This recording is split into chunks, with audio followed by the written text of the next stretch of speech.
क्या आप जानते हैं कि नॉर्मल पीरियड्स क्या होते हैं और एबनॉर्मल पीरियड्स क्या होते हैं? आज की वीडियो में आपको मैं डिटेल से बताऊंगी कि बेसिकली एक मेंस्ट्रुअल साइकिल क्या है और अक्सर औकात जब साइकिल्स डिस्टर्ब होते हैं तो उसकी क्या वजूहात होती हैं और उनको हम कैसे मैनेज कर सकते हैं। एक की पॉइंट जो इस वीडियो में बताना चाहूँगी कि अक्सर रमज़ान के बाद बहुत सी ख़वातीन के साइकिल्स डिस्टर्ब हो जाते हैं और उसकी क्या वजूहात हैं, ये भी आप डिटेल से जानेंगे। मैं हूं डॉक्टर सादिया मुमताज और आप देख रहे हैं गायनी टॉक्स। किसी भी चीज को एबनॉर्मल लेबल करने के लिए उसकी नॉर्मेलिटीज जो है वो जानना बहुत जरूरी है। और जब तक आपको ये नहीं पता होगा कि एक चीज नॉर्मल क्या है तो आप किसी भी चीज को एबनॉर्मल लेबल नहीं कर सकते। इसी तरह अगर हम मेंस्ट्रुअल साइकिल की बात करें तो इसके बारे में बहुत सी मिथ्स हैं, बहुत सी मिस इन्फॉर्मेशन हैं और बहुत ही ज़्यादा ये मिथ्स और मिस इन्फॉर्मेशन जो है वो फॉलो की जाती हैं और उनको उस पर अमल किया जाता है। मेंस्ट्रुअल साइकिल जो है, अगर तो आपकी साइकिल की लेंथ जो है 21 से 35 दिन तक का साइकिल है तो आप यकीन करें कि आपका साइकिल बिल्कुल नॉर्मल है। अक्सर पेशेंट्स को ये होता है कि उनको जिस डेट पे पीरियड्स आए हैं अगले महीने अगर उसी डेट पे पीरियड नहीं आ रहे, कुछ दिन पहले आ रहे हैं या कुछ दिन ऊपर आ रहे हैं, तो कहते हैं कि हमारे पीरियड्स ठीक नहीं है। So this is not like that. आपकी डेट ऑफ पीरियड से अगर आपको 7 दिन पहले पीरियड आ रहे हैं या 7 दिन बाद पीरियड आ रहे हैं तो आपका साइकिल जो है वो नॉर्मल है।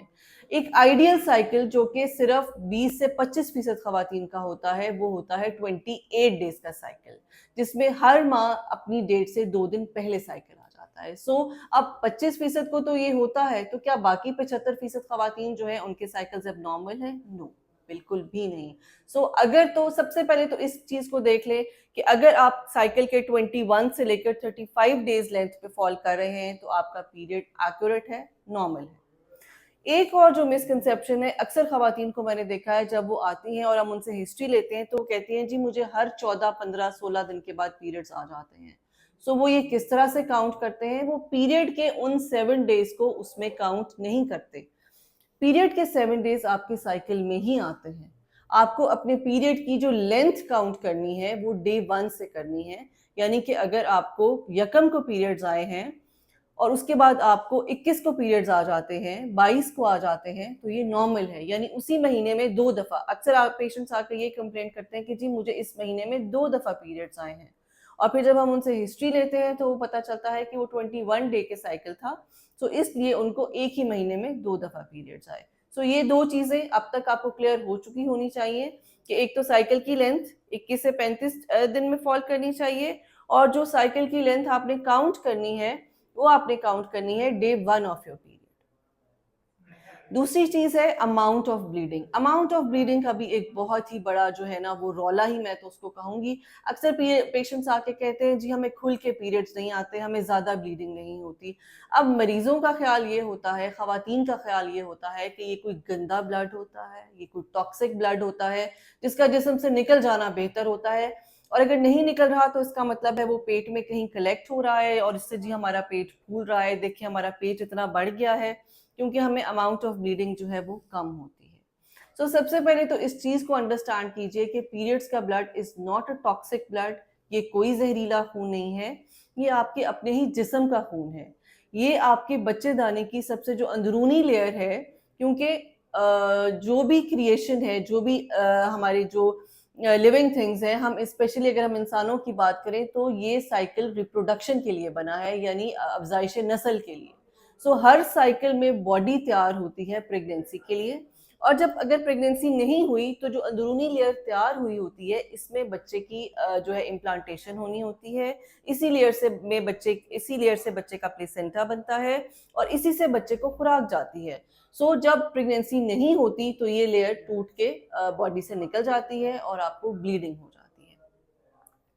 7 दिन में इसकी जो अमाउंट है उसको अगर हम रफली एस्टिमेट करें तो 20 मिलीलीटर से लेकर 80 मिलीलीटर तक की ये ब्लीडिंग होती है, जिसको अगर हम डोमेस्टिक उस तरह से मेजर करें, अगर आपको 7 दिन में 3 चम्मच, 3 बड़े चम्मच जिससे हम चावल खाते हैं, जिसको टेबल स्पून कहा जाता है, वो ब्लीडिंग हो जाती है, 3 से 6 चम्मच ब्लीडिंग 7 दिन में हो रही है तो दैट इज नॉर्मल। अब वो ये भी हो सकता है कि पहले 1-2 दिन में ज्यादा हो जाए, और ये भी हो सकता है कि पूरे 7 दिन आपको थोड़ी थोड़ी थोड़ी ब्लीडिंग होकर होती रहे और उसके बाद आपको ब्लीडिंग जो है वो खत्म हो जाए। सो अब आपने अपनी ब्लीडिंग की जो अमाउंट देखनी है वो आपने इस तरह से देखनी है कि क्या वाकई आपको 3 चम्मच से ज्यादा ब्लीडिंग हुई है।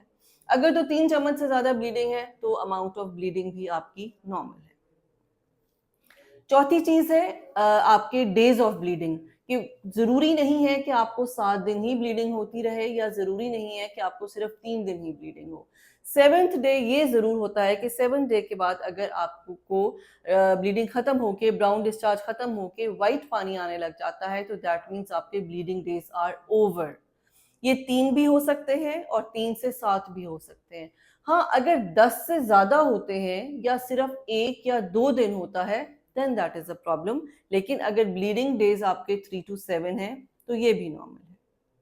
पांचवी चीज है क्लॉट्स। कई दफा पेशेंट्स को छोटे छोटे क्लॉट्स आते हैं जो कि बहुत ही माइन्यूट होते हैं। पेशेंट ये कहते हैं कि छोटे छोटे क्लॉट्स हैं। सो ये भी नॉर्मल है, इसमें कोई परेशानी की बात नहीं है कि अगर आपको छोटे छोटे क्लॉट्स आ रहे हैं तो ये आपको आया फाइब्रॉइड्स होंगे या आपको कोई सिस्ट्स होंगी। ऐसा भी कुछ नहीं है। बहुत छोटे क्लॉट्स, माइन्यूट क्लॉट्स जो है वो एक नॉर्मल साइकिल में आ सकते हैं।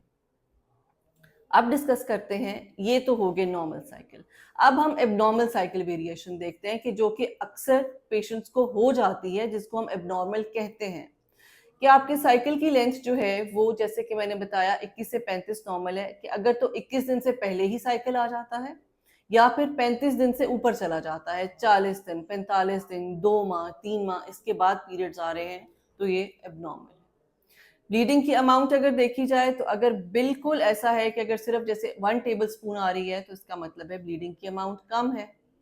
तीसरी चीज ये है कि ब्लीडिंग डेज, वही बात कि अगर सिर्फ 1 दिन ब्लीडिंग हुई और उससे ज्यादा ब्लीडिंग नहीं हुई, और ब्लीडिंग की अमाउंट अगर कई दफा इतनी ज्यादा है कि आपको हर 2-3 घंटे के बाद पैड चेंज करना पड़ता है, आपकी क्वालिटी ऑफ लाइफ जो है उससे बहुत ज्यादा मुतासर हो रही है, आप पीरियड्स के डेज में कहीं जा नहीं सकते, आप घर में लोकलाइज होते हैं, आपको नकाहत है, वीकनेस है, और कोई आप घर का काम नहीं कर सकते बिकॉज हैवी ब्लीडिंग है, तो this is one of those abnormal cycles. अब ये होते क्यों है? इसकी सबसे बड़ी वजूहात तो ये है हार्मोनल इम्बैलेंस। सेकेंडली, अगर आपको आपकी डेट से 10-15 दिन साइकिल ऊपर होकर आए हैं और हैवी क्लॉट्स आ रहे हैं और ब्लीडिंग ज्यादा हो रही है, तो प्लीज अपनी प्रेगनेंसी को रूल आउट जरूर कर दें। अक्सर खवातीन कहती नहीं नहीं हम प्रेग्नेंट नहीं हो सकते, हम प्रोटेक्शन यूज कर रहे हैं, हम पिल्स ले रहे हैं, लेकिन किसी भी चीज में 0.1 to 2% chances failure of safety जरूर होते हैं। सो अगर ऐसा है तो रिप्रोडक्टिव एज में हम सबसे पहले प्रेगनेंसी चेक करते हैं कि आया आपको प्रेगनेंसी तो नहीं है। प्रेगनेंसी जब रूल आउट हो जाती है तो उसके बाद नेक्स्ट हमारे पास कुछ ब्लड टेस्ट होते हैं, हमारे पास अल्ट्रासाउंड होता है, और इन सब रिपोर्ट्स के अकॉर्डिंगली, क्योंकि इन सब की डिफरेंट रीजंस होती हैं, सो जो रीजंस होती हैं हम उनको ट्रीट कर लेते हैं, जिसमें बहुत सारी, तो जैसे मैंने बताया हार्मोनल इम्बैलेंस है, डाइट जो है वो जो है काफी लोगों की कॉम्प्रोमाइज होती है। कई लोग बहुत जंक खाते हैं, बहुत चिकनाई वाले खाने खाते हैं। जैसा कि मैंने कहा कि रमजान में बहुत लोगों के साइकिल्स जो है वो डिस्टर्ब हो जाते हैं। उसकी एक तो वजह होती है कि आपकी रूटीन्स चेंज हुई होती है, जागने सोने का टाइम डिफरेंट होता है, आपकी डाइट जो है उसके टाइमिंग्स भी डिफरेंट होते हैं, और टाइप ऑफ डाइट जो है वो भी चेंज होती है। So once the routine is change तो उसमें भी साइकिल्स जो है वो खराब होते हैं। स्ट्रेस की वजह से साइकिल बहुत ज्यादा खराब हो जाते हैं। अक्सर आपने देखा है कि जब कोई नई नई शादी होती है किसी की, तो उसके बाद लड़की को जाके कई दफा पीरियड्स बहुत डिले हो जाते हैं, लोग समझते हैं जी शायद प्रेगनेंसी हो गई है, लेकिन एक्चुअल में वो साइकिल डिस्टर्ब होता है। तो बेसिकली वो भी स्ट्रेस रिलेटेड होता है।